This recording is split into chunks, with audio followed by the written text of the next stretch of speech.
Hi everyone, my name is Charlie and today I want to talk about being a dozy reader. Firstly, I should probably say what I mean by dozy reader. And what I do mean is a reader who doesn't necessarily get absolutely everything that's happening in the book. Usually, if I'm reading, I have two opinions on there are two opinions I can choose from for a book. I either like it or I dislike it.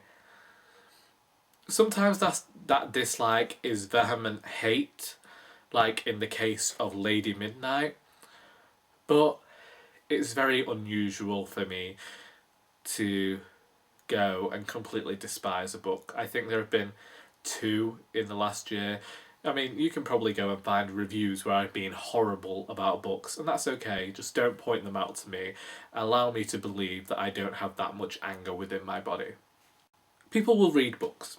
There are readers out there who, although they are also reading the book for enjoyment, are able to soak up so much more from the book and see what the writer is doing, and they're able to refer to historical context and all of that fun stuff, and everything to do with being an English literature student. Even if they haven't been English literature students before, they know what they're looking at. Personally, even though I took English literature at school, I failed it miserably. It is one of those things that I just can't do. It takes me too long to fully understand what is going on within a book. Everybody seemed to realise, and these are spoilers if you haven't read the books or seen the film, that Harry and Ginny were going to get together in the sixth book. People realised before that. People saw that these things were going to happen, and they even noticed what was going on with Ron and Hermione.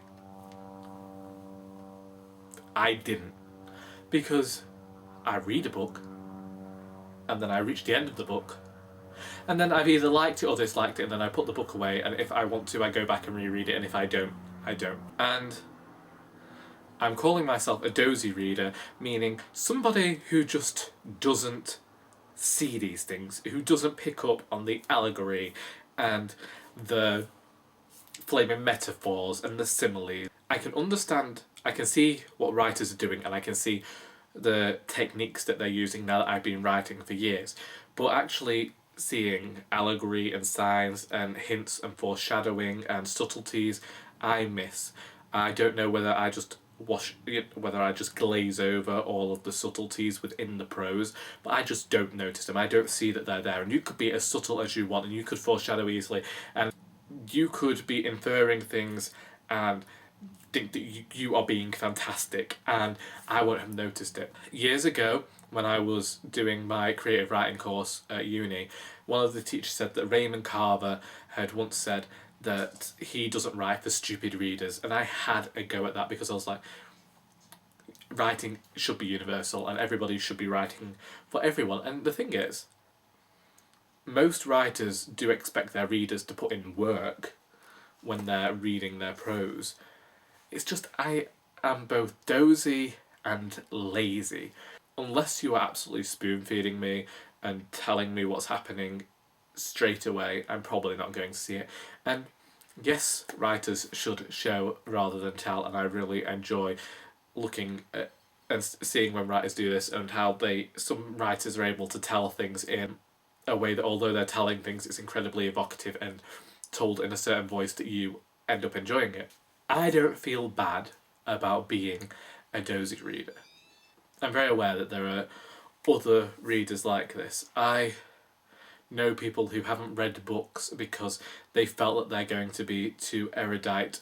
I know readers who won't read poetry because they are worried that it's going to be too over their head. And I've mentioned before that poetry to me sometimes still goes over my head, because this is another thing that I either like it or dislike it, and I like the way that poets will sometimes use different wording, and they will write in this completely poetic way that I enjoy. And the reason that I made this video is because I'm still working on a review for The Mad Ship by Robin Hobb, and there is so much that I want to say about this book, but I don't know how to verbalise it.